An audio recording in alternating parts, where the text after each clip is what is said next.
I really appreciate you choosing to be here this evening. With so many things going on in Western New York, it's great to have the Paul Robeson Theater back open. Also, too, I want to say, Amy, thank you. Levesque, she is the producer for Inclusive Theater and founder. And for so many situations, we really appreciate being able to bring new works to the Paul Robeson Theater. So we want to say thank you to area playwright and novelist Gary Earl Ross, actor and director Lawrence Rosewell, and again to this cast who have worked really hard to bring forth a new work. And as us actors know, it's not the size of the audience, it's about just doing the work. Because what matters most too is that we do, as I was trained, be it 1 or 1,000, you're to perform the same. Because a person's time is priceless. So without further ado, please put your phone on vibrate, just in case you may need to be aware of anything happening. Also, too, if anything should happen, you can also exit the way you came in, and the actors are set, they have a rear exit. And again, we really appreciate you coming to the Paul Robeson Theater to see Inclusive Theater production of Gary Earl's Ross Split Wit.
The restaurant in that new waterfront hotel.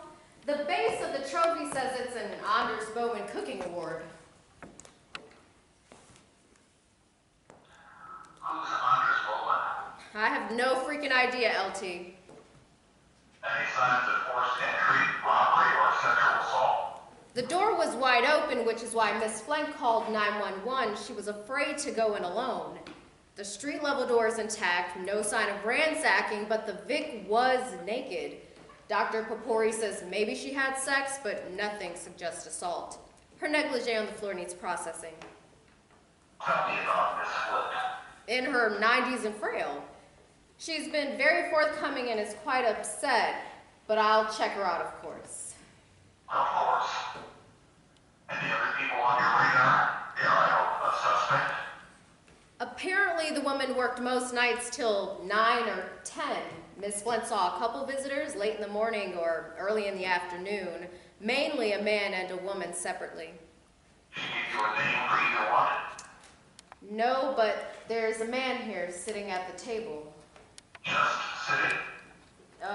Yes, according to Miss Flint, he's the victim's younger brother, Jeremy. He seems out of it like he's someplace else, but he's really agitated. He said his sister's name a few times. You see him as the drunk or a witness? I think witness. There's no blood on him, and the neighbor swears he never hurt his sister. So he saw the killer, but the killer let him live? I don't quite buy that. Maybe the killer didn't see him. Even if he did, there's something about him, about Jeremy. Alana? He could still be your guy, maybe just shock at what he's done. Alana? It's not quite shock. Miss Flint says he's not right in the head. He goes to a workshop job in the day and an adult care program while his sister works in the evening. Maybe the killer knew him and didn't consider him a threat. Nothing you said eliminates him.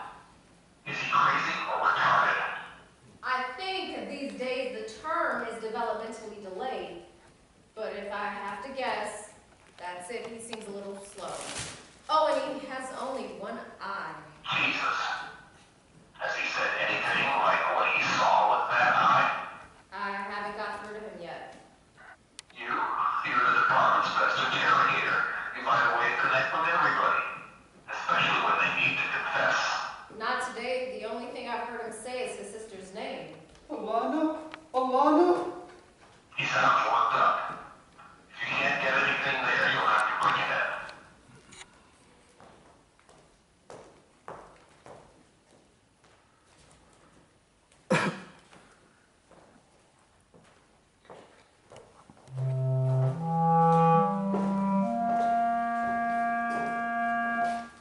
I'm sorry that chair is kind of hard. If you'd like water or maybe a Coke. Alana? I'm sorry, Jeremy, but Alana is hurt. Hurt. She gonna be alright? I'm afraid not. She was hurt very badly. Is she dead? Yes, Jeremy.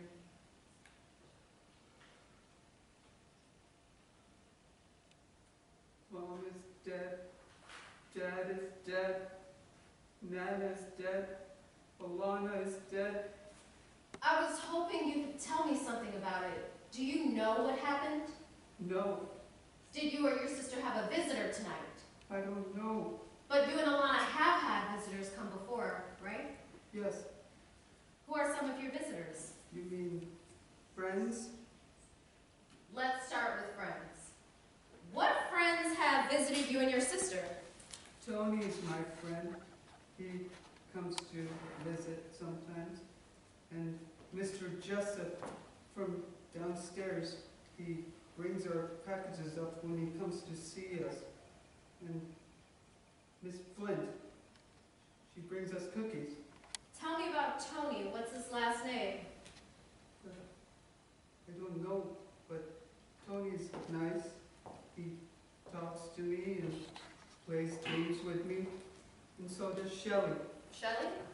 She comes with him sometimes. Who is she? His wife? His girlfriend? I don't know, but I like Shelley. Shelley is nice. She's nice just like Tony? Yes, And she plays games with you too? and movies. We watch movies. What are some of the movies you watch? I don't know. Then what kinds of games do they play with you? Uno, Go Fish, Old Maid, Memory. Card games. Do you like card games? They're all so hard, but balloon toss is fun, and chair bingo, but floor ladder's the hardest of them all. What makes it hard? Just staying, keeping my balance and not falling off the ladder. You have to climb a ladder. Floor ladder. When do Tony and Shelley come over? Saturday Is Alana there when they come? at first, but then she goes to work. I work Monday, Tuesday, Wednesday, Thursday, Friday, and Saturday mornings too. Where do you work? All hands workshop. I pack boxes. And where do you go on the nights Alana works? Adult center. Do you play some of the same games there you do with Tony and Shelley? Yes, So Mr. Jessup lives downstairs yes, and brings your packages upstairs? yes. Does he ever visit you without bringing packages? No, Miss Flint brings you cookies. good cookies. I'm sure they are. Does she ever visit you without bringing cookies? Sometimes she brings cake. What about other friends? Is there anybody else who comes when you're both home? Sometimes Ted. Do you know Ted's last name? No, he comes late at night after Alana comes home and I go to bed. How do you know he comes if you're in bed? I hear them at night in Alana's room making noises. He has breakfast with us. Is there anyone else who comes at night and makes noise in Alana's room? Lillian, she has breakfast with us too. My next question is very important, Jeremy. Please think hard before you answer, okay? Okay. Did you hear noises? Noises like you've heard before from Alana's room tonight? Yes.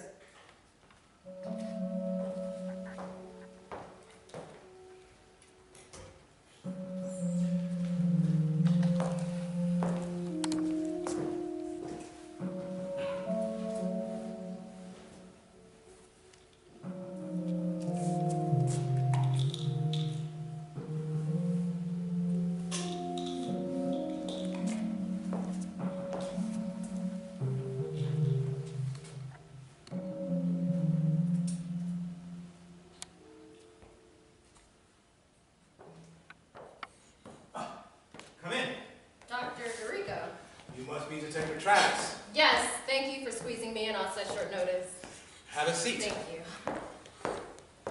Now, when you called, you said something about a death investigation. Yes, I found an appointment card with your name on it in the decedent's purse. Oh, no. I was hoping you could answer a few questions for me.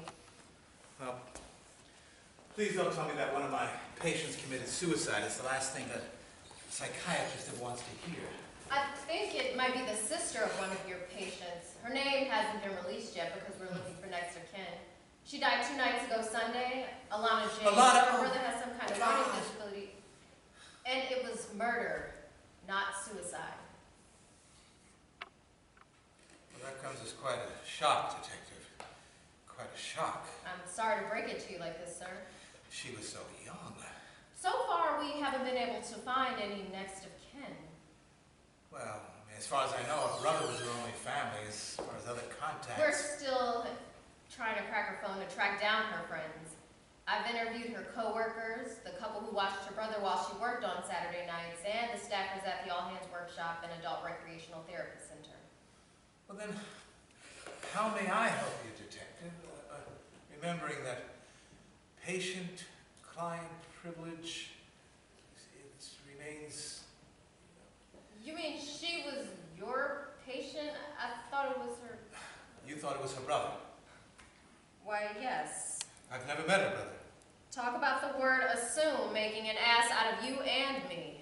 It's an understandable mistake, Detective, when you consider her brother's circumstances. Then you know what his problem is. Please explain it to me. Interrogating him... Interrogating? Oh, you haven't arrested him. You couldn't possibly... Oh, no. Because from what his sister told me, I doubt that violence is a part of his behavioral makeup. He was there that night in his room. I don't think he saw what happened, but I think he heard what happened. He just can't explain it in a way that helps my investigation. Detective, how well do you know human anatomy? As well as any trained homicide investigator. The size and shape of external and internal organs before and after injury, types of injury, livor mortis to suggest time of death, things that indicate cause of death like petechiae in the eyes showing suffocation or strangulation, pinkish skin suggesting carbon monoxide poisoning, bluish skin suggesting cyanide necrosis. Oh. I didn't mean to put you off. My husband is an ER doc. Sometimes even he looks at me like I'm an alien, just like you're looking at me now. My back intake on anatomy is too matter of fact. My job is not to save the first life, but the second by taking the killer off the street. I wasn't put off, Detective. You just reminded me of my favorite mathematician, my late wife, Julie. Oh, she was a just the facts kind of a person, too. I'm so sorry. Oh, no apology necessary. It's been a difficult year, but I've adjusted. Now, I was going to ask you if you knew what a healthy human brain looked like, but I suppose you're more accustomed to bullet tracks and meat cleaver damage. I have seen healthy brains. Part of my job is attending autopsies. Do you know what the corpus callosum is? I've got an idea, but maybe you ought to treat me like it's my first day in Brain Science 101. Very well, Detective. This is a diagram of a healthy human brain. Now, it's transected through the top of the skull as if you were looking directly down into the brain. All right. Now, you see the structure between the two halves? Sure. That's the corpus callosum. It's a tight bundle of nerve fibers. What does it do? Well, it allows me to do what I just did. I'm sorry, I don't understand. Watch carefully. I still don't understand. All you did was move the picture. I moved it because because the corpus callosum transmitted signals back and forth through the two hemispheres of my brain, enabling me to coordinate a complex activity. It looked simple to me, but if you say it was complex. So the corpus thing is like a bridge or a tunnel connecting two islands. Not exactly. The corpus callosum is more like an island surrounded by, but connected to a landmass. Now, it's connected in many parts, but it's the most efficient pathway from one side of the landmass to the other. But what if that pathway is blocked? Then you have to go around the long way. But what if the pathway the long way around is inefficient or even non-existent? Then you can't get from... What does that mean for the brain? Essentially, the brain hemispheres function independently of each other. The two halves still touch here and here, but these points of contact don't transmit the same signals. Here, you see the thalamus? The seat of consciousness. It's beneath the corpus callosum. It sends sensory signals from the nervous system to the cerebral cortex. You're losing me, Dr. DeRico. What do you mean the hemispheres function independently? Sorry. Well, each side still works the opposite side of the body, but the unifying structure is missing. The hands, for example, can be seen to act independently, almost as if seeming to fight. I think I've seen that way Jeremy moves his hands. It's kind of creepy. Flailing with no apparent reason is not unusual. I mean, it's another reason I think that he's incapable of directed violence. How did Alana die? I can't share details of the investigation. Of course. Well, 60 or 70 years ago, the most common term for this was split brain. It was applied to people who had a surgical procedure called a corpus callosotomy to sever the two halves. Sever the... Is that what happened to Jeremy? Well, it begins to explain Jeremy. Why the hell would anybody cut the brain in two? Well, 60 or 70 years ago, it was most before better imaging. It was commonly used as a method to treat epilepsy. Today, with better imaging, more precise diagnoses can occur, and we can have like a focal resection of the brain. Still, some patients require more extensive surgery, like a hemispherectomy, which removes half your brain? Jesus, God! or disconnects it completely so that the half involved in encephalitis or epilepsy doesn't impact the rest of the body. Is that what happened to Jeremy? Well, each side, no. It's not what happened to Jeremy at all. I mean, well, his sister shared with me his medical records because, well, she had concerns about some questions that, well, she didn't understand. I can say this without breaching confidentiality, that, well, she was very devoted to her brother, was concerned about his future. Understandable. Yes. Where is he now? For the time being, he's staying with the couple who watched him while his sister worked. Well, I'm happy to hear that for Alana's sake. They explained a few things, like the games they played. Jeremy told me about something called floor ladder, and I wondered who would have this guy climb a ladder. The couple explained the ladder was a picture on the floor to help develop balance. Well, Jeremy still has both halves of his brain. They're not disconnected from his body, but they do function separately. You see, Mother Nature was his surgeon. He was born with? Congenital ACC. Agenesis of the corpus callosum.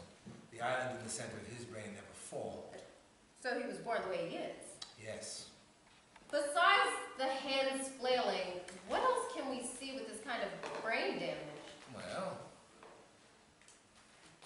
there might be coordination activities, sensory disturbances, a host of other things.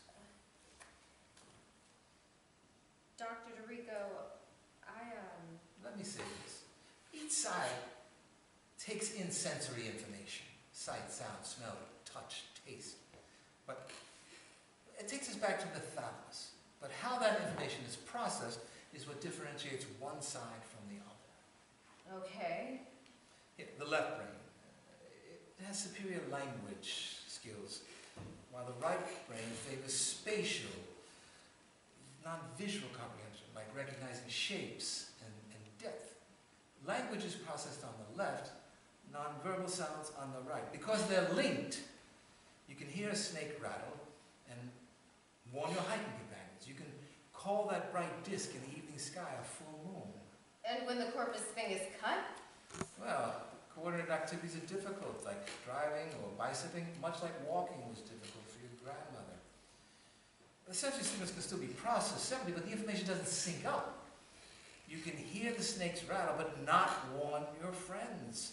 You can see that bright disk in the sky, but not call it a full moon. You can't name the thing you saw. Right. And sometimes this personality changes, but most counter-sodomy patients can present themselves with a full consciousness or relatively full consciousness, even drive. Neither side is completely without processes. We suspect subcortical connections that we don't even yet understand. Subcortical. Yeah, the cerebral cortex, it's the outer layer of the cerebrum here, the weakly gray matter. So there may be connections we don't see that go all the way back down to the thalamus. Exactly. But, well, the brain shows us a lot. For some right-handed people, language is processed on the left. But for some left-handed people, it can be processed on the right. Bilingual and multilingual people can sometimes process different languages in different areas. I had no idea the brain was that well charted. The brain is remarkably resilient, especially when it's had time to function as a whole.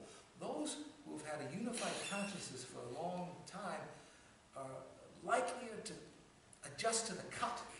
But not when somebody is born with a split brain? No, coordinated activities is more difficult. It might require extensive physical therapy, games like floor ladder. They have marked limitations. Sometimes they present as developmentally disabled, even mentally ill, autistic. At least we don't warehouse them anymore. No, they go to some kind of adult daycare or a workshop their entire lives like Jeremy. By the way, he has only one eye. Was that part of what happened to him at birth? No, without getting into the specifics of why Alanis was seeing me, I can say that she was in a tragic car accident when she was in her teens. It killed both of their parents, and well, of course Jeremy and I. It led to the discovery of this ACC. You see, his family and professionals had written him off as being developmentally disabled. Oh. They were taken in by a grandmother. She cared for them in their home, and, well, she lived long enough to see Alana graduate from culinary school. Alana's been devoted to her brother ever since. I don't suppose while I wait for my tech guy to get into her phone, you can point me toward any of her friends or acquaintances?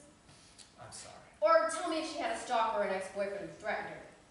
Well, they couldn't if that were the case, unless they could be named as a danger to others, but I can say this, a stalker or an ex-boyfriend threatening her? Dr. Dorico, I expect I've taken enough of your time. Thank you. Well, I hope I've been helpful. I'm sorry I can't tell you more, Detective. Oh, I've learned a lot. At least I understand Jeremy better, even if he can't explain what he heard. What did he hear? His sister being killed? I can only share so much, but I think he heard sex sounds he didn't Oh, understand. God, please don't tell me that she was raped, too. Sorry, doctor, that is information I can't share. Well, tell me this, Detective. Which eye? Pardon? Jeremy, which eye is missing? Oh, his right. Why do you ask? Just one more shot at trying to be helpful, I guess. Too bad it's the right. Because if he saw something with his right eye, the left brain will permit him to name it? Yes. But if he only saw it with his left? I'm afraid he'll never find the words. Even so, if I can be of any further assistance, please do not hesitate to call.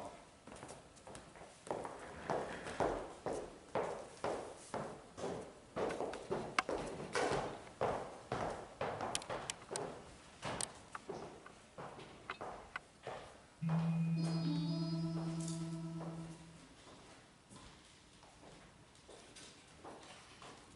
buddy. Hey, Ted.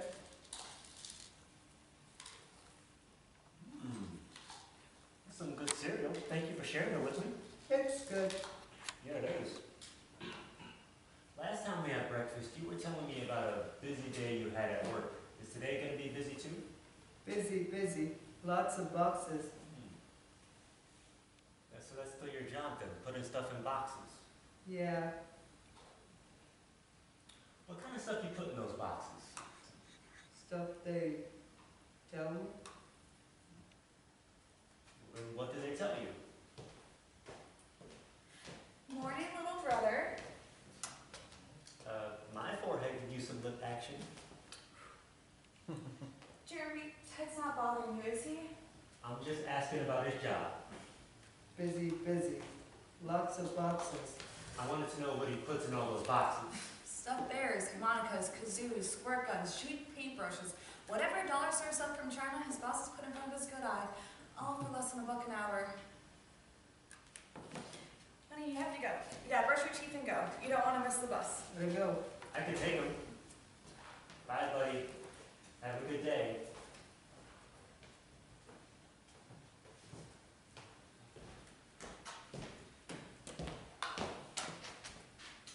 How's your forehead now? Huh? What forehead? That's what I thought. When do you have to be at work? It's flexible. I own the place, remember? So we have time for another go. Jesus, woman, I'm not a machine. I have to rest after a hat trick. You had a few hours of sleep. Bet I can get you to 4. Told you. I thought that maybe we could do something else this morning. Such as?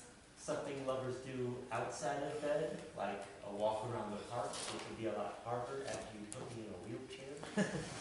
But it's supposed to be a nice day. We haven't been to my house since the last time you brought Jeremy over for a movie. We haven't screwed there since our 3rd date. Things are easier for me here.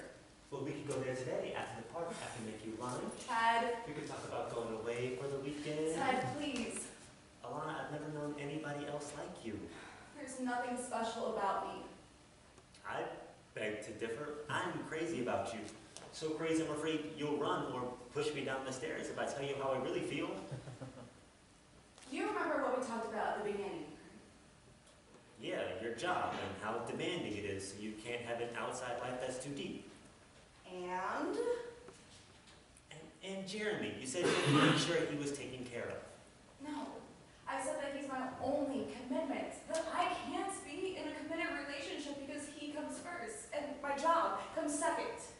But I adore Jeremy. I like talking with him and laughing with him. I'd like to spend more time with him than the occasional breakfast or late movie. He needs more than that. There's so much about him you don't understand.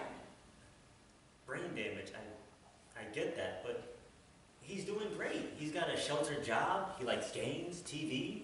I have to think about his future. About what would happen to him if something happens to me. I inherited one of the most successful businesses in this area. I've got a big house with lots of room. I can get you your own restaurant so you can hire people, not have to work so hard. I can give Jeremy anything he needs, including a safe future, even after we're gone. I owe it to my parents and Nana. It was an accident. Just because you were driving, it doesn't mean it was your fault. Your parents would understand that. Your grandmother did. It was my fault. Only if you meant for it to happen. That's why they call it an accident. There are things about me you don't understand. I'm trying to, Alana. I really am. Things even I don't understand. Like needing other people, like insisting this relationship be open. Yes. I've told you before and I'll tell you now, I'll take you any way I can get you. Because of your wife. Because of how she treated you. Yes, because of how she cheated on me. Sneaking around, Marie made me feel like a fool. And I didn't. You said you appreciated my honesty. We didn't need exclusive, just safe. Yes. But you should know that I gave up on the open thing after a month or two. I don't want anybody else, and I'm trying my damnedest to make sure you don't either. You rock my world like nobody else ever has, and I hope I'm returning the favor. I just thought it'd be nice to hold hands in the sunshine. You rock my world too. I do? All right, let's go to the park. I know a spot where we can do it outside and not be seen by the roads or the hiking trails.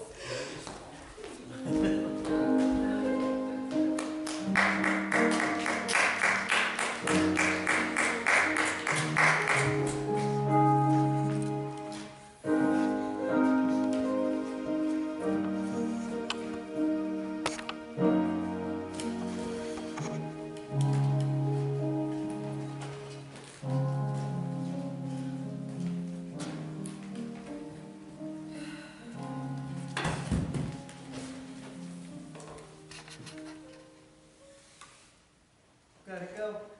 Oh, just a little brother. Say goodbye to Lillian. Bye, Lily.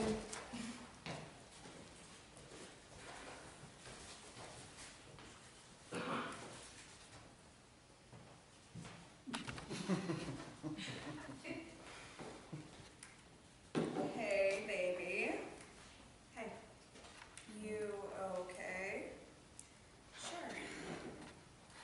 You never talk much to Jeremy, but you didn't even say bye to him this morning? Sorry. You're quieter than usual, and that's saying a lot. I was just, thinking, that's all. About what? About us? What about us? Oh, about where we're going or not going. Lillian, baby. I know, you said you're not ready to be tied down. I'm not wired that way. You've made that abundantly clear. Look, I never wanted to be like that old joke, you know, the lesbian who moved van after the one night stand. I told you that. I know, but from the moment I saw you, from the moment you took off your robe in my studio and stood naked under the skylight, Oh, baby. I have always been able to keep myself detached from my models. And I've been hit on too by like 2 or 3 guys, a woman, and a couple looking for a threesome. And I've always been able to separate myself, keep my artistic integrity, but with you... I'm sorry. You saw how I was looking at you, you knew I was attracted to you, and you came in for a second sitting anyway. And then I adjusted your arm behind your head just like that, under my studio light, and You kissed me. you made this little noise, this little sigh of pleasure. At your touch, at the electricity, but all you kissed me, and I'm glad you did. I'm glad I did too. We came up for air, we were covered in paint and sweat. And we were a mess. And we haven't made out like that since our 3rd sitting. You know, we're always here. Some couples, most couples, they go back and forth, you know, your place, my place. Things are easier this way with Jeremy in the picture. I know, but things are still lopsided. Like, everything is on your terms. What if I want to paint you again? Or cook for you? Or just generally bring you into my life more? We can cook together here in those edible body Stop! paints. Stop trying to joke this away. You know what I mean, so I can't help but wonder. Wonder what? What happens after us? Why doesn't he and after? Don't do that. Don't dangle forever in front of me when we both know how you are. How I am. Insatiable. And bi. I'm not Have I teasing. ever told you how much bi people annoy me? I want to be all you need. Lillian, Pick a damn side. I have my side, accepting who I am, someone who can be with more than one person. I don't know why I'm like this. I'm still trying to figure that out. But if you can't accept me for who I am, what? Look, I know we have to end, but can it not be today? Not after last night, my nerve endings are still on fire. Please don't dump me yet. I was just thinking. About someone who's different. About someone who can give you what you want most. Yes, but I want you. I want you to be different, sure, but I want you. I want you to be different too. To treat Jeremy like he matters, I'm all he has. Of course he matters. Then don't act like he doesn't exist. Be nice to him. If there's ever a chance, I feel like settling down that... I know, but I'm sorry, I just have a hard time relating to retarded people. I told you, he's not retarded.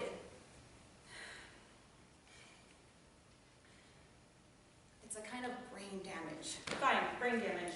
With people like him, I never know what to say. I get it. It's hard sometimes even for me, but I don't know when or if I can be different. I don't know if I could be different either, but I do know that I've never felt like this before about anyone else. We're good together, aren't we? Yes. So let's just take this one day at a time.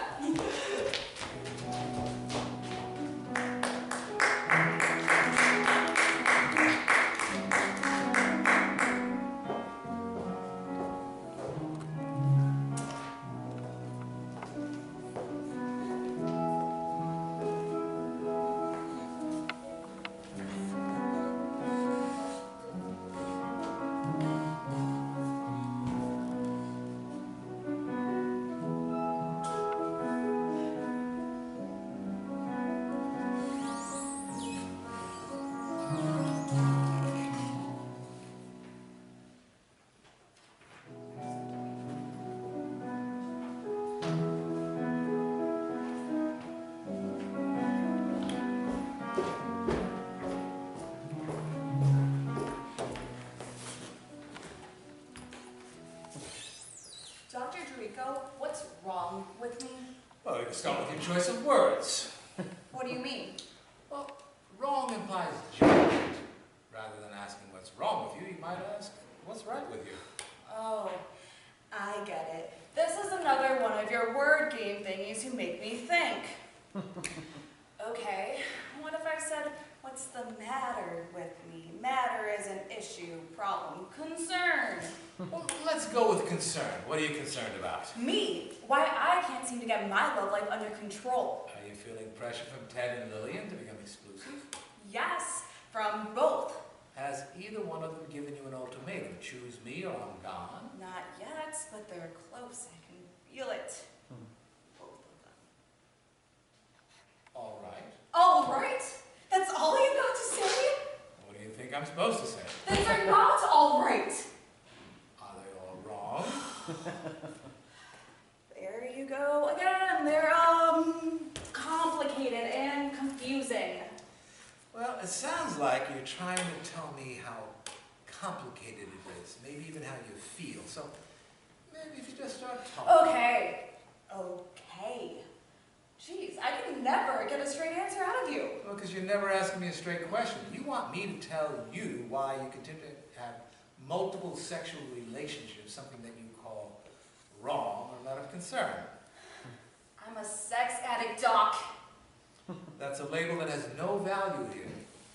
How do we feel about labels?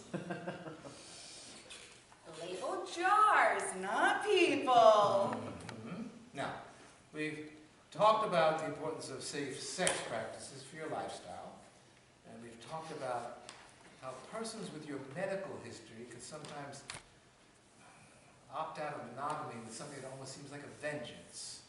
So perhaps the straight question is, are you ready to opt back in? Do you think I am? It's not my place to say. It's my job to help you understand who you are. Now, we can only do that if you're going to discuss your feelings openly. So now, let's talk about your feelings toward Ted and Lillian. Now, you told me that they know about each other, but have never met. Yes. But they don't know about the other people, the random hookups? Oh. The people who sometimes, whose names you can't remember, which can be self-destructive. But, well, Ted and Lillian seem to be the ones you care about the most. The only ones you've ever invited to your home. Yes. And you've been going with them for 6 or 7 months now. More or less. And you care so much about them that they know about each other, but not about other people. Neither one of them would stay with me if they knew how screwed up I really am. This is different from the last couple of years when you didn't or wouldn't spend time with anyone more than twice. So why them? I'm not sure. Can't I like them both? Love them both? Well, 2 questions come to mind. 1, can you love them both and not pick up other people? 2, and they continue to accept sharing it. So why don't we take them one at a time? So why don't we talk about your feelings toward Lily? She's comfortable. So's a good mattress. Tell me how you feel about her. How I feel? I like her a lot. That's all? You just like her? I like that she's comfortable to be with most of the time. I like how she feels and smells and how her eyes roll in the back of her head when, well, I like to make her feel special. I like that I don't have to think so hard about what she's feeling or what she wants. A lot of what we do doesn't need talk. Go on. We can look at each other and share a smell or blow a kiss and know things are good, really good. So you have a bond that doesn't require a lot of words. And most of the time, things go well. Yes. And when they don't go well, what happens then?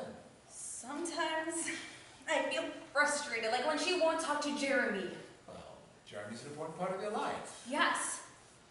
Well, so there's an important part of who you are that she's not a part of, and well, that bothers you. She doesn't even try.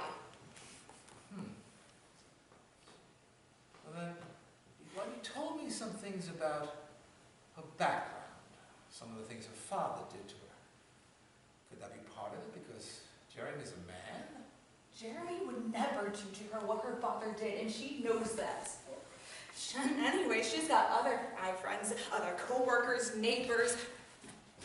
She's not afraid of any of them. Well then, it must be something else. What do you think it is? I don't think she understands him. His brain thingy. I tried to explain it, but she doesn't get it. So it's easier for her to just pretend he's not there. Yes. And that bothers you, or at least a little. Yes. All right, tell me about your feelings toward Ted. He makes me, I like that he makes me laugh. I like that he likes Jeremy and plays games with him. Yes, but do you like him? A lot. He enjoys making me feel special. You like to make Lillian feel special, and Ted likes to make you feel special. Yes, Who makes Ted feel special? I do. At least I try to, but he's so sure of himself. Not in a bad way, it's just that he's so together that he doesn't need me to feel special. Wait, that didn't come out right. I'm not judging what you say. What I meant to say is that doing things for others is what makes him feel special. All right, so Ted's a very giving person, and sometimes he gives so much of himself to others that you don't feel as special as you'd like. Yes. Sometimes I wish I could just wrap them up into one person that's got everything I want, every part I want to touch and kiss, every feeling I want to share, You get the idea. I do, but well, no one person can meet the needs of everyone. Well, that's why friendship is so important. My wife, she liked math puzzles and board games like chess. I'm more of a Scrabble guy, trivia buff. But, well, we played games together, but she had her gaming friends and I had mine. And you are good in other ways. Ah, great. Fantastic. You know, I can remember... Sorry. It's okay, Doc. I understand. You miss her. I do, but your insurance isn't paying me to talk about myself. These sessions are supposed to be about you. It hardly seems fair. I don't understand. If something happens to Ted, I still have Lillian. And if something happens to Lillian, I still have Ted. And if something happens to both of them, I still have Jeremy, and he still needs me. But what if something happens to you? Sooner or later, Ted and Lillian would be fine, but Jeremy. Never underestimate how much the people who care for you need you in their lives. Or maybe how much I need them in mine. What isn't fair is that you lost your wife. She needed you, especially when she was sick, and you needed her. But with no kids, there's no one who really needs you now. Sorry, I don't think your patients count like that. The best Scrabble players in the world can't possibly fill that forward. I'm all right. Listen, I have a lot of friends and I've begun to date again. But not that it's relevant to our discussion. We were talking about how you can have Ted and Lillian in your life and not commit to one or the other. Maybe I need them both, because I'm afraid of not having anybody.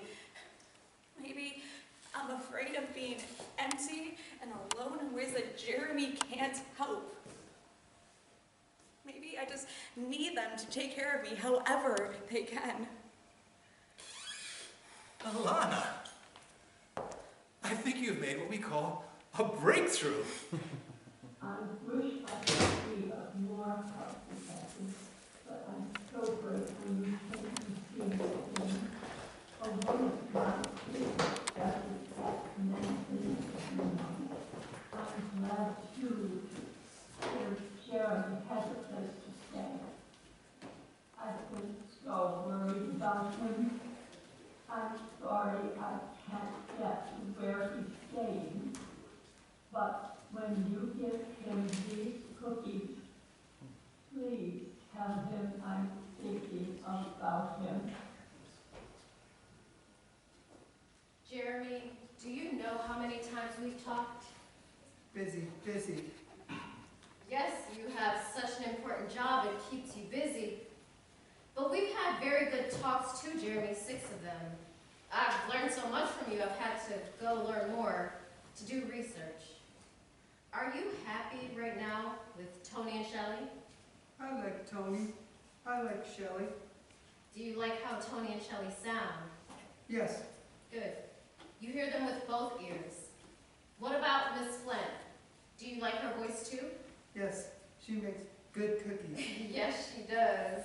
I had one when I went to visit her this afternoon. Actually, I had 2, but that'll be our little secret. Miss Flint said to tell you hi, she's thinking about you. And she sent you cookies, chocolate chip.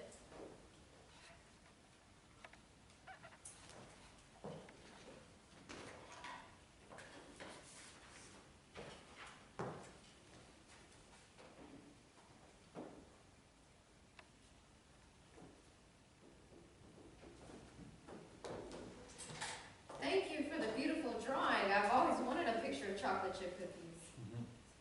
Did Alana like Miss Flint's cookies? Yes, Alana is dead.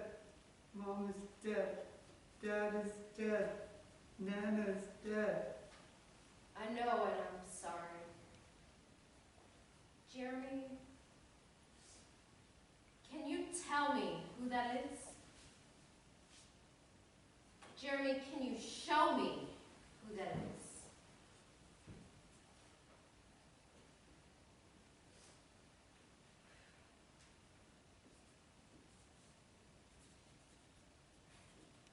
Yes, it's Alana.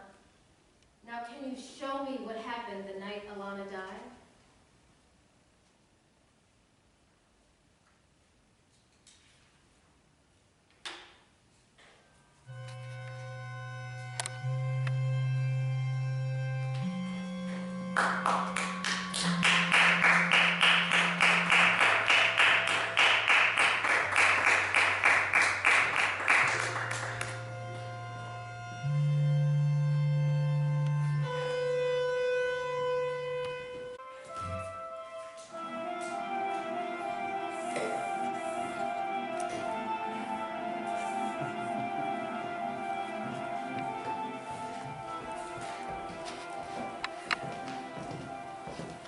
Lillian, this is Ted. I told you about him.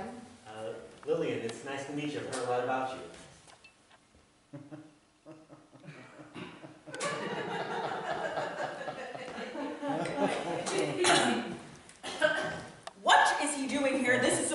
my night. I thought we should all talk. This is not cool, Alana. This is so not cool at all. I agree. I didn't think you would blindside her. Look, I can just go out. No, Ted, please sit. We have to talk. We have to. You're both too important to me. I don't feel important. To you, I'm just another body in the dark, another slab of meat.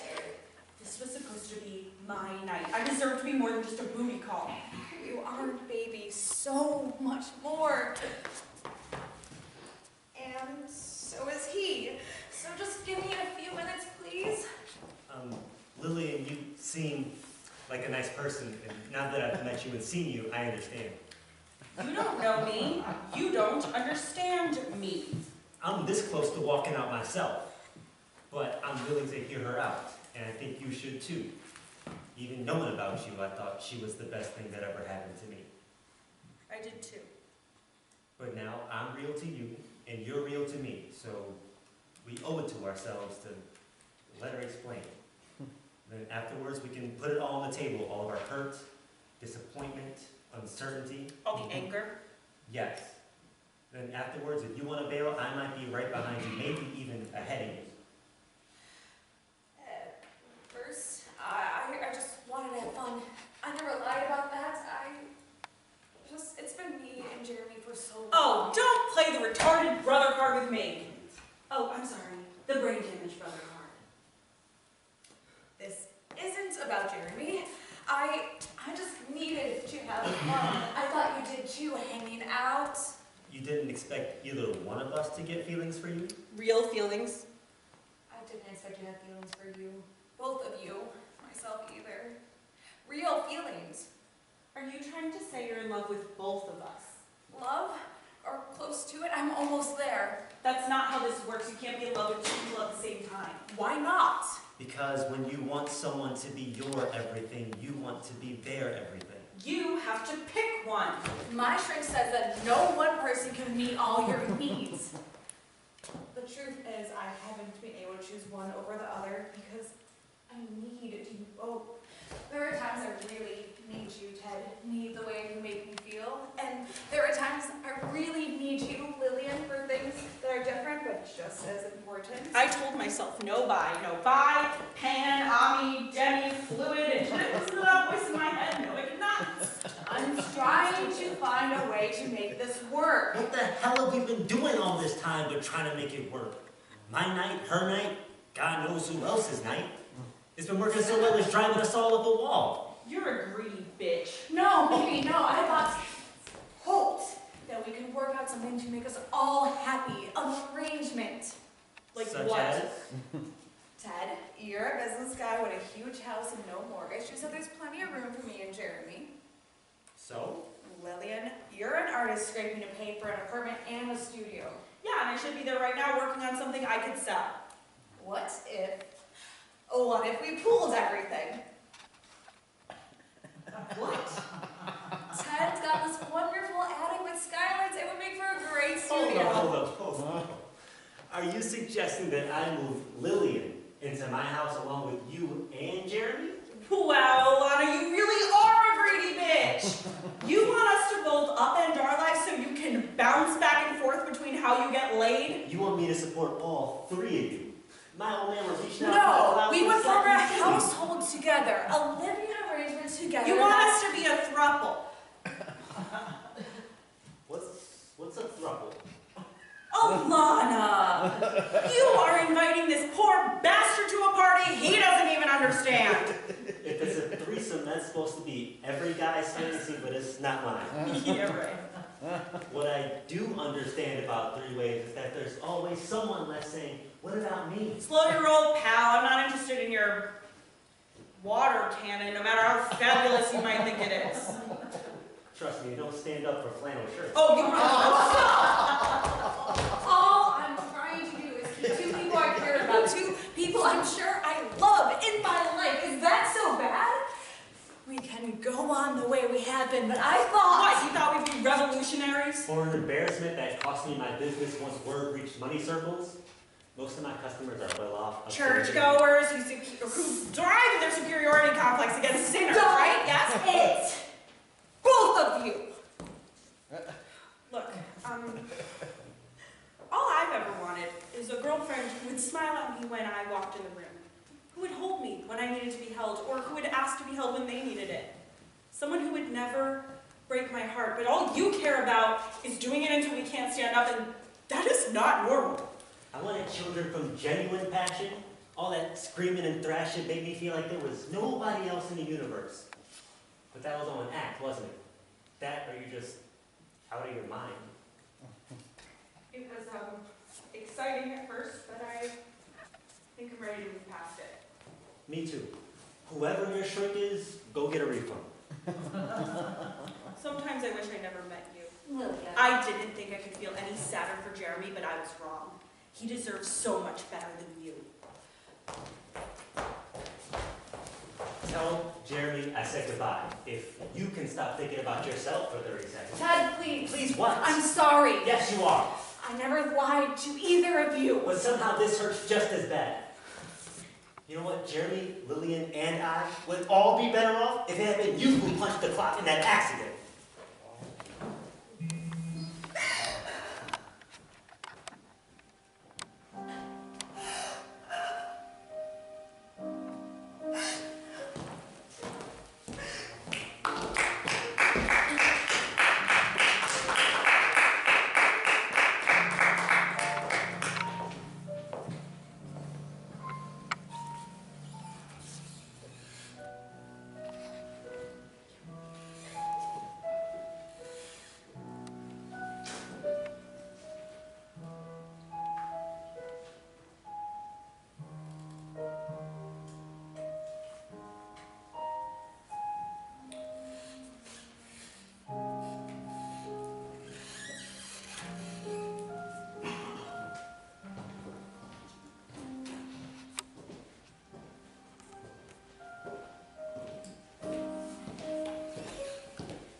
Then everything went to hell my whole life. Which means what? They both dumped me. Well, you've been expecting an ultimatum. You expected as much. But after all we meant to each other, after all I did for them, I thought they would give me more time. A chance to make things right. But they both walked out. Lillian called me a terrible person she's sorry she ever met. Dad wished I was dead. What's wrong with me, Dr. Noriko? You've had a setback. He was angry. They both were, as you knew they would be. I didn't expect him to hate me. Well, strong emotions with people that you love isn't necessarily hate. It can be despair, sadness, grief, or regret. The thin line between love and hate doesn't exist.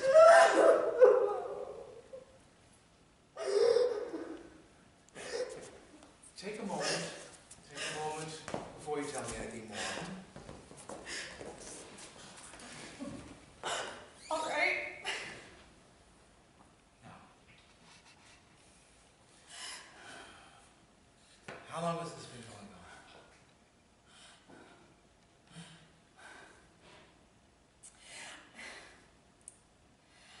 I just thought that one of them would have called by now. Well, are you surprised I haven't? Yes. You thought that one of them would come back to you and make the choice you couldn't. Yes. So, when did this happen? 3 days ago. You've been coping with this for 3 days? You could have called me for an early appointment. I would have made time for you. I wanted to try coping on my own. How did you do? Okay, I guess. What do you mean by okay? I was good for 2 whole days. Then, during my dinner break, I went out and got laid. How did that make you feel? Great, while I was doing it. And afterwards? Then I felt empty, not hungry, even though I skipped dinner, just hollow. So last night, I left work early, found someone else, did it again. You think I'm a terrible person, don't you? No. Admit it. I think I'm a terrible person. It's not my place to judge you. No matter how shameless I am, no matter how disappointing. I'm not disappointed. Then why did you sigh like that? Because none of this is your fault. But you don't have to give up the progress that you made. Maybe it wasn't me who had a setback. Maybe it was you. You and your books. You and your word twisting. You and those uptight bow ties. Maybe it was you who lost control of me. Alana, please, the first step is taking Oh, responsibility. the hell with responsibility, but trying to change. Sex lets me forget what it hurts, you remember? I want to forget everything. There's a difference between choosing to forget and choosing to accept the things you cannot change. I choose to accept who I am. Why can't you? Because you came to me 2 years ago on account of this very behavior. You told me that. You've made progress. But this is a definite backward step on the road that you told me you wanted to be. Well, I don't care anymore. Nobody can get enough of a bad girl. They all want to get lost in my heat, and I want to get lost right along with them. Somebody will call. And what will you do if they do call? What I'm good at, until neither one of us can breathe. And what if they both call? What do you think? It doesn't really matter what I think, it matters what you do. We both know what I'll do. Sometimes I don't know why either one of us bothers. Alana! Alana!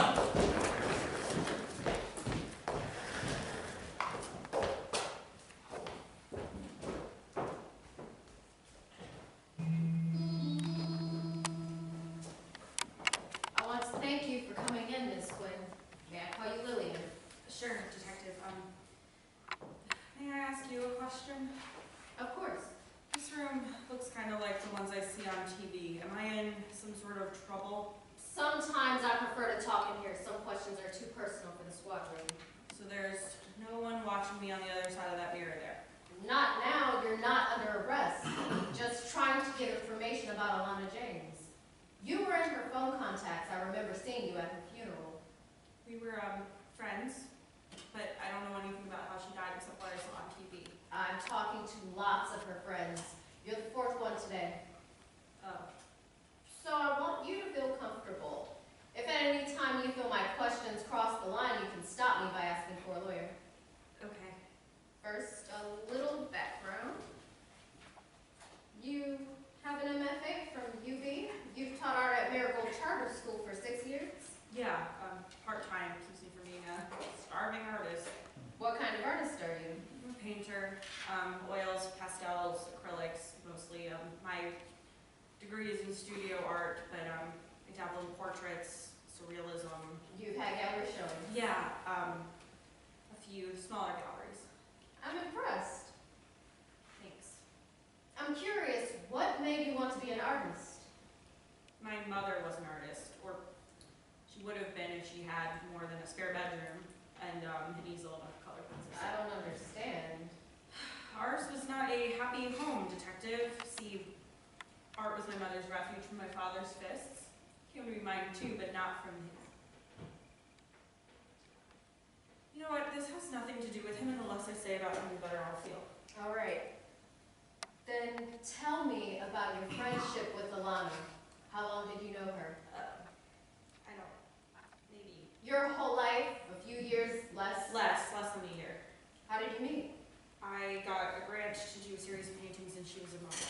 So she modeled for you? Yes, And you struck up a friendship? that's right. How close were you? Casual. She worked crazy hours, so I didn't get to see her that much. The text messages you two exchanged suggest something altogether different. Oh. And Jeremy tells me you have breakfast with him a couple times a week? Jeremy said that? The kid doesn't even know what day it is. He's retarded brain. damaged.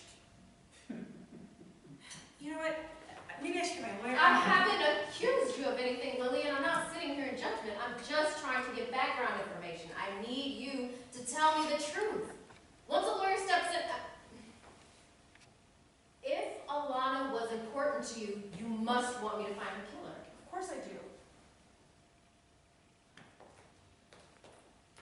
Your text messages suggest you and Alana had an intimate relationship. Did you? Yes, she came in to model for me in the nude, and we hooked up. It just kind of happened. How often did you see each other? 2, maybe 3 times a week, if I didn't have to teach the next day. Always at her place after the first couple of times at mine. I would come late at night after Jeremy went to bed, and then I would stay until morning because then we would have time to do it again. So your sex life with her was very active. I'm butch light, but I'm really into femmes, and she was just so fiercely femme I lost my damn mind. What do you mean by that? All I wanted to do was be with her. I felt so lucky to be her girlfriend. Or, I thought I was. You thought? We weren't exclusive. Did you discover she was cheating on you, or was the relationship open? It wasn't cheating, she never lied to me. But it still hurt you. She called it polyamory. It was open from the beginning. For her. But not for you. No. Did, Jeremy tell you about Ted yet? Yes, he did. Jeremy's a lot sharper than I thought. So you knew she was bisexual. I know she was seeing you, and I know she was seeing Ted. Was she seeing anyone else? I'm still working my way down the list. Is there anybody in particular you're thinking of? Oh, I just suspect there were others. Why? Because of the way she was. What way is that? She was insatiable. No matter what we did, it was never enough, and I know she finished. Even if I was new to the women-pleasing game, there was no missing that. But, like, it didn't matter, because no matter what we did, she didn't have enough, and I got along with it, no matter how tired or sore I was. Sometimes I felt like I was a bottle of wine. She would just suck out every last drop and throw me aside to go find another one. She didn't care if it shattered on the curb. I'm sorry. I heard about people like her, people who use people like drugs to get high, but I never thought I'd... Have you talked to Ted yet? I'm working my way down the list. He's on it. Have you met him? Lana introduced us. She wanted us to be a happy throuple. A formal threesome. Yep. When was this? A few nights before she died. How did you feel about her proposition? I hated the idea. Ted did too. We both got pissed off when we left. At the same time? I told her that I wish I'd never met her, and I left first. He came out a couple minutes later. We got to talking, found out that we met her around the same time, and neither one of us started off trying to sabotage the other. But later you did. Before you met, each of you tried to pull her away from the other. Yes. What else happened outside her apartment? He apologized for the mess, got in his car, and left. I haven't seen him since. Or her. What was your take on Ted? Decent looking, nice enough, smart, good dresser. Did Alana ever show you her Bowman Award? Bowman, maybe? She had a whole shelf of awards, but I wouldn't be able to tell the difference between them. Do you think one of us did it?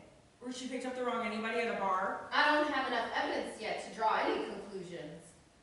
But I have to ask you, I have to ask everybody, where were you Sunday night when she died? I was at home, watching television. Was anyone with you? No, I didn't know I would need an alibi. I can't explain the particulars just yet, but would you be willing to give us a DNA sample?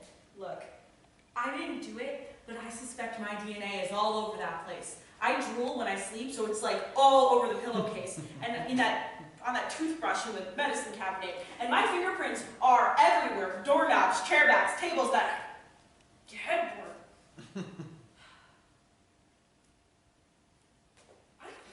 I would like to speak with my lawyer now.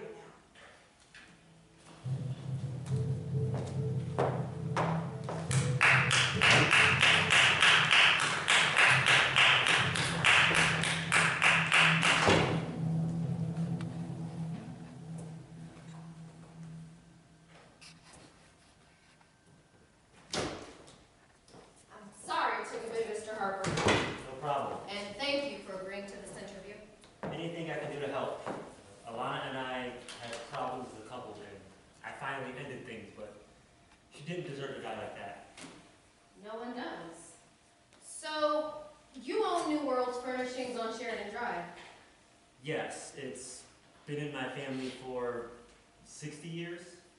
It was Old World Furniture when my granddad started the business, but Old World customers started to die around the same time he did. So my dad changed the name, modernized the store, and even with the internet, we still do pretty well. Glad to hear that. Now, you and Alana were a couple. How long were you together? About half a year or so. Yet you didn't come to her funeral. I couldn't. I just couldn't. How did you meet? At my store. She was a customer.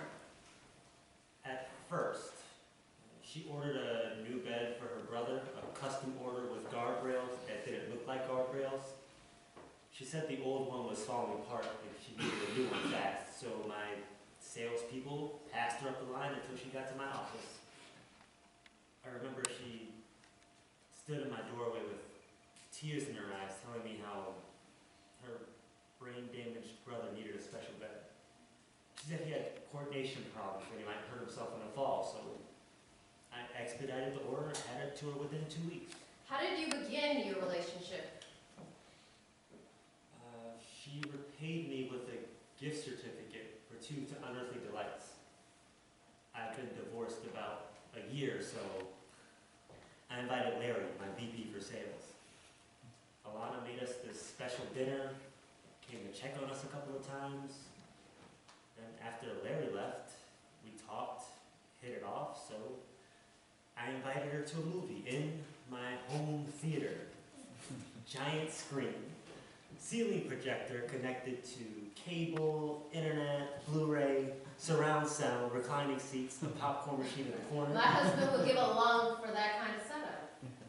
With the right chick flick, nature kind of took its course, if you know what I mean. You said you had problems as a couple. What kinds of problems? She told me right off the bat she wasn't looking for anything serious, and neither was I at first, but after a month or 2, I just felt like having more than just fun. She told me she was seeing someone else, a woman, and I guess at first I didn't really see a woman as competition. Lillian Quinn? That's her last name. Alana had only told me her first. I just figured she was something Alana needed to get out of her system, not like my ex-wife Marie sneaking around with Hal. Then Lillian was the problem. No, the need for Lillian was the problem. Detective Travis, I hope that you take what I'm about to ask as an honest attempt to try to explain just how things were between Alana and me. I mean, no offense. I'll try not to take any. I just want you to understand. Have you ever had to break the bed, scream through the ceiling, leave you for dead sex? Sex you would do anything to keep it in your life? You don't have to answer that. I wasn't planning to, but I do understand. So then you know how I felt about Alana. She was an Olympian. And I tried my best to keep up with her, but her need for Lillian meant that I was falling short somewhere, and that's hard for a man to accept. No doubt. I would think about Lillian and wonder, what does she have that I don't have? What's so special about her? And when you do that, your imagination starts to drag you to places you probably shouldn't go. Like back to Marie and Hal. Yeah, but I always thought of Lillian as another Alana, always sexy, always on fire. I would think about them together and think, what can I do to beat the competition? And then I saw her. When Alana introduced you and suggested you all live together? No. Before that. I hung around outside one night when I knew Lillian was coming over. I know, it seems like stalker behavior, but I had to know, right? What did you think when you saw her? At first I couldn't believe it. She was plain. Not ugly, but bland. Not like the flashy, fancy woman I expected. So you were disappointed in the competition. You didn't like squaring off against somebody who looked like her. I mean, she was attractive enough, in a mannish kind of way. In a pinch, I wouldn't kick her out of bed. But I just kept thinking about what Alana saw in her. Alana who never passed a mirror without checking herself out first. Who was always fussing over her looks. Who always grabbed me like that part of me belonged to her, if you know what. You couldn't understand what she saw in Lillian, just as Lillian couldn't understand what she saw in you, so you were both confused. I guess you could say that, but that was only one problem. What's another? Jeremy. She loved him, but taking care of him took a huge toll on her life. How? She has to plan for every minute of his day. She can't even do things on the spur of the moment. A full-time job and a caregiver, I think it all just exhausted her and didn't leave time for a real relationship. How did you feel about Jeremy? He has trouble understanding things sometimes, and some jokes, most jokes, fly over his head, but he laughs anyway. He kept forgetting my name. I had to keep telling him to look at him in his good eye, but I like him. He's a sweet guy. He deserves a good life. Which you were prepared to offer him in a package deal that included his sister. I was an only child growing up when I started working at the store when I was 12. I don't have a lot of experience with kids after that, and I don't really have a lot of friendships outside of my business. But I can get silly with Jeremy. Sillier than I can with salespeople on the floor, or suppliers over stocks, or clients at the company picnic, and I really appreciate that about him. What's gonna happen to him now? He's got a temporary living placement for now. He's on a waiting list for a group home. With other people like him? Brain damage? I don't know all the particulars of disability services, but I imagine so. Will he at least be able to have visitors? I don't know at this point in the investigation. I understand it's too early to think about stuff like that. Tell me, are you familiar with the Anders Bowman Cooking Award? Alana had one. A trophy? She may have showed it to me once. Why, is it gone? It's stolen? Was this a robbery? Or did the killer hit her with it? I'm not at liberty to discuss the particulars of the investigation.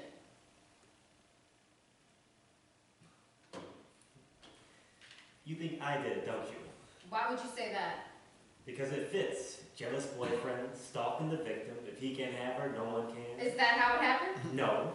I just want Jeremy to know that it wasn't me. That's why I want to visit him.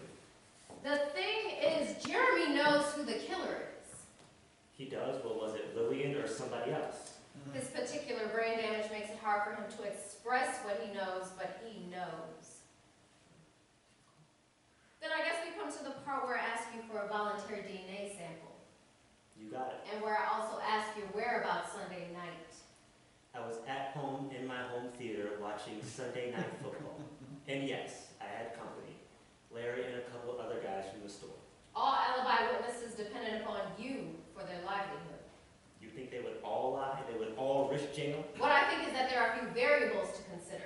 The time the game ended, whether you went for a beer run, when your friends went home, you see. Nobody made a beer run. The game ended about 11 and they were gone by like 11:30. We'll have to see how those things line up with the time of death.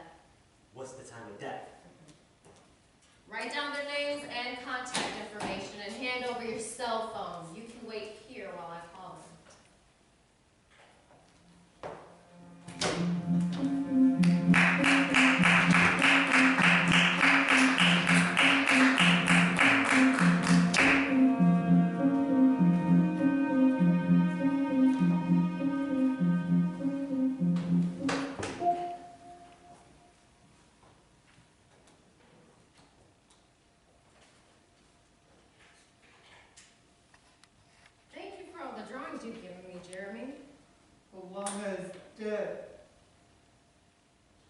Yes, and your drawings have helped me understand what happened to her. You made lots of pictures, and I think I know what they are, but I need your help to be sure.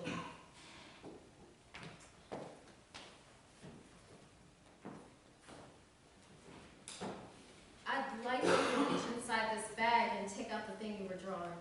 Can you do that for me?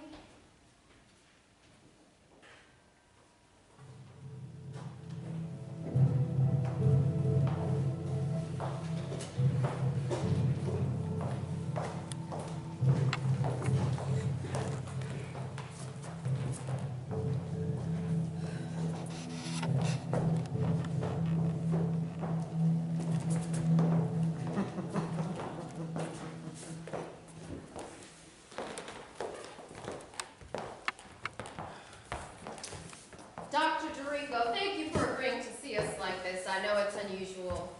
Of course, Detective. I said if I could do anything to help. Of course. Ted, Lillian, this is Dr. Dorico, Alana's therapist. These are Alana's closest friends. Ted? Doctor? Lillian? I told them you could explain a few things that I couldn't explain. Well, as long as my answers don't violate Alana's confidentiality. Yes. And this is Jeremy. I'm pleased to meet you, Jeremy. He's kind of shy. It's taken a long time, but I think he and I are finally communicating. Well, that's wonderful news, Detective. Maybe you'd like to use my seat. No, thanks. You take it. I'll want to be close to Jeremy. I've learned that holding his hand or squeezing his shoulder can make him feel more secure. Well, you have made progress. So, how may I help you? Ted, why don't you start? So Detective Travis here was trying to explain something to me about Jeremy's, brain thing. Well, yes. The corpus callosum divides the halves of his brain and transmits information back and forth. So is that like a split personality thing, or? No. Jeremy is still Jeremy. It's just that, well, have you ever heard the expression that the right hand doesn't know what the left hand is doing? Sure. Well, that's Jeremy, literally. So that explains all the hand stuff, like they're always fighting with each other. Alien hand syndrome. Yes, it's a wiring problem. I can say this. Alana told you that you like Jeremy. Is that why you're asking me? Yeah, and she probably told you that I run a successful business. While I'm nobody's millionaire, I do plan to set aside some money for him, so whatever group home he goes to, he gets whatever he needs. And I want to visit him now and then, too, take him to a movie. That's very thoughtful of you, Ted. Alana was always worried about his future. It's the least I can do. It is the least you can do, to not feel guilty about what you did to Alana. Lillian!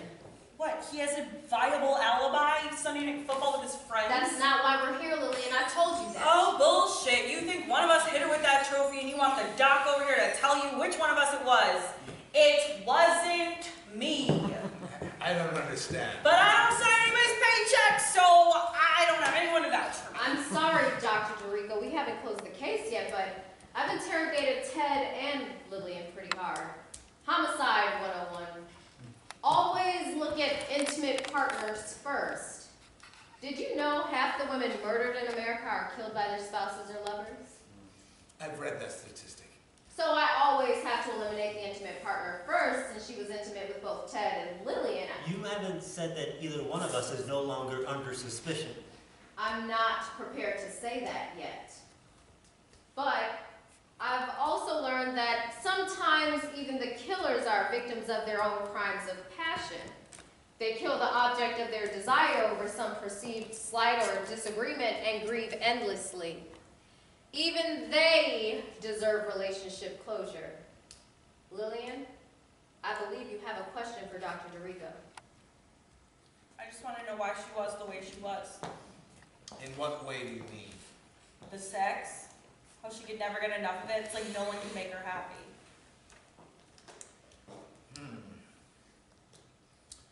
I've been contemplating what I can say without violating confidentiality. I can't say why Alana began seeing me. I can't discuss anything that we discussed in anything but the most general of terms. I can't say what recommendations I might have made for her, whether she even tried to follow them, but I can tell you this.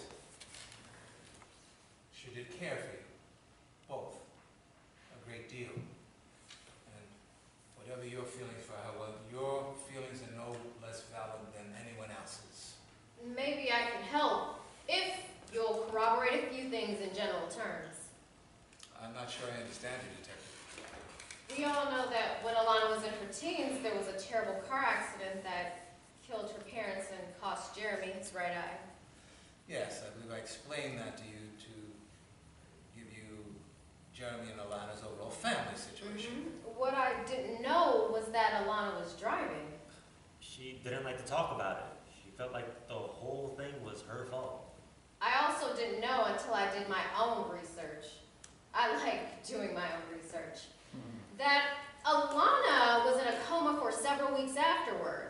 She suffered TBI, traumatic brain injury. I wasn't withholding information from you, Detective. Her TBI was irrelevant to our discussion. But it is, I suspect, relevant to her being your patient. I had a colleague back when I was on the Syracuse police force. She was married to a wonderful man. He'd never been a heavy drinker or drug user. He was a faithful husband who never hit his wife. He suffered TBI when he fell from a ladder while cleaning their gutters. After he recovered, he became a completely different person. Well, sometimes there's some issues with sensory input, varying degrees of confidence, short and long-term memory loss, failure to recognize familiar faces, even short and long-term amnesia. This went beyond memory loss. He got hooked on drugs. He started slapping her around whenever he felt like it, and he became the biggest cheater in town. She had to divorce him. Well, there's documentation, considerable documentation that, well, there could be minor or major personality changes, but not all persons who suffer from TBI have strong changes in their nature. Of course not, but some do. Like the woman who fell off a cable car half a century ago and successfully sued the city of San Francisco because the fall turned her into a nymphomaniac. I've read about that case. Yes or no? Sometimes TBI is linked to extreme cases of uncontrollable sexual behavior. Yes, but that's not a guaranteed outcome. Good thing too, because most men would hit their wives with baseball bats for foreplay. Shut up. Well, I can say that certain cases, there's evidence that such things do happen. You see, Ted, Lillian, it wasn't your fault. It wasn't Alana's fault either, just rotten luck. I always thought there was something wrong with me. Poor Alana, when I think about what I said to her. You see, Dr. DeRico, I figured they should know all about this, but who's going to believe a cop about psychology? I needed you to verify it for me. Thank you. Well, I'm happy that I was helpful to you, Detective. Ted, Lillian, although I can't be your therapist, if you'd like to seek one out, I can certainly make a good recommendation for you. Have a seat, Dr. DeRico. We're not finished yet. No? I want to talk about Jeremy. Oh, all right. You didn't tell me everything about split brain syndrome either. You said that when Jeremy flailed his hands, it was an activity he couldn't control. While there is some truth to that, there are other possibilities you never mentioned.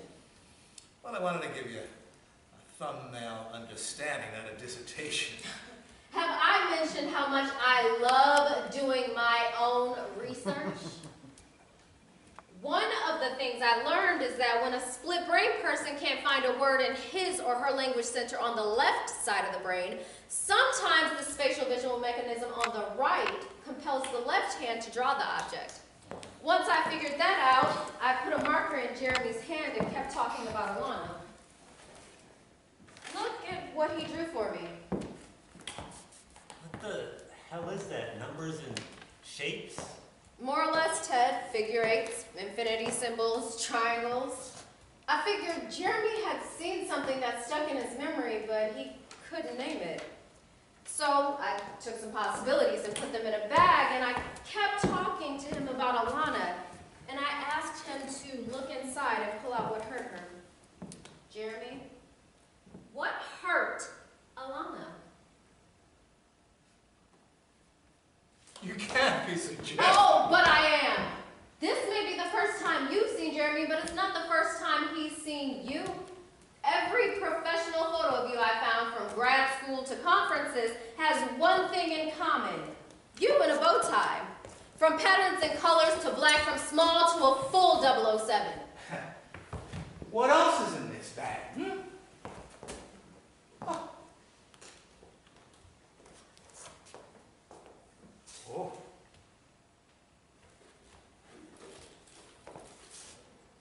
My lawyers are going to sue this city into bankruptcy. Not after we show the jury traffic cam footage of your Lexus parked around the corner from Alana's apartment the night of the murder. Not when the convenience store cameras put your parking and departure times an hour and a half apart. Then there are the 2 unaccounted for pubic hairs we found in her sheets. Alana had a service pick up the laundry every Monday at noon. That meant the sheets on her bed were there for a week. DNA puts 3 people besides her in her bed that week. 2 of them are here. Maybe your DNA will make it 3. Dear God. My theory, Alana was uninhibited. Sometimes her vocalizations woke Jeremy, who slept with his door open across the hall from the bathroom. After you dressed and wiped the scene of prints, you went to the bathroom to flush your condom. You never saw Jeremy in the dark, but he saw you in the light of the doorway and fixed on the shape around your neck. Oh, Julie, I'm so sorry. You were there in the apartment. What made you go?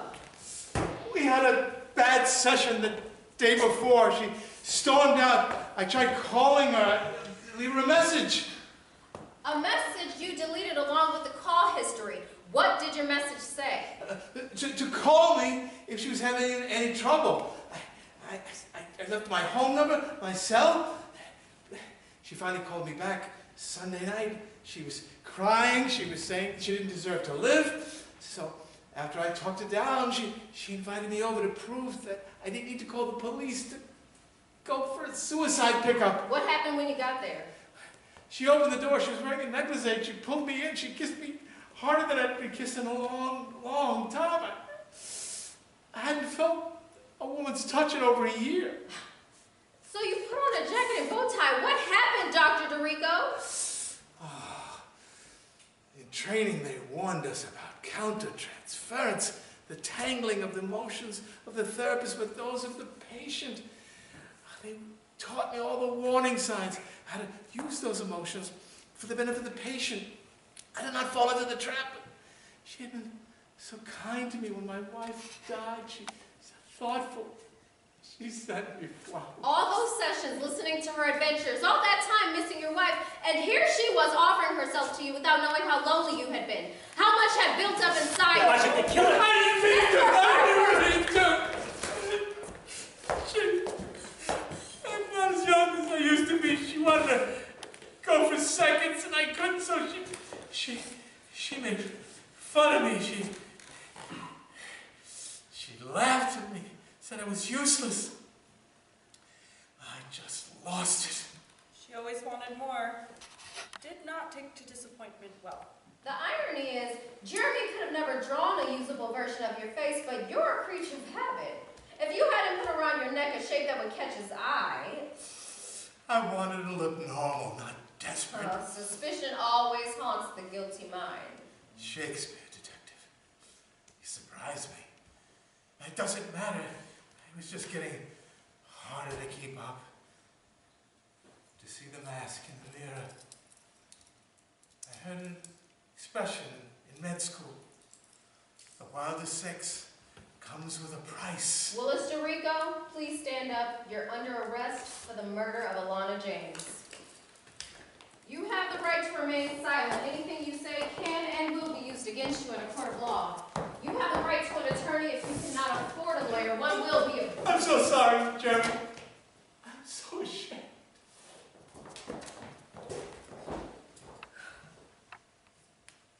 it, buddy? You caught your sister's killer. Alana got hurt. She died. She's dead. We're all gonna miss her. The officers we left outside are taking him down to Central Building. I'll meet them there, then I'll drop Jeremy off at 20 and Shelley's. I can take him. Thanks, but I'm afraid there's paperwork involved, which means I have to do it myself. And there are a couple cops who want to say goodbye to Jeremy. He's made some new friends all those visits down to headquarters. Busy, busy. It certainly is. So do we just leave the office like this? I have the doctor's keys. I have to secure the place for the CSU team. Thank you both for going along with me on this little stunt and playing your parts so well. Well, I won't be thanking the Academy anytime soon. Glad you didn't tell us what we were doing here. I don't know if I could go through with it if I knew what he did to Alana. But I get it, though. Jeremy couldn't testify, and the bow tie was shaky, so you needed a confession and witnesses. Yep, my lieutenant hates stuff like this, but he cuts me slack because of my clearance rate. I meant it about the money. Whatever Jeremy needs, and thank you. I can sleep a little better now, knowing what I know. You didn't know how broken she was. Either of you. I'll sleep better too. Ted, let's go to the bar and make a toast to Alana. You okay with that? I am, actually.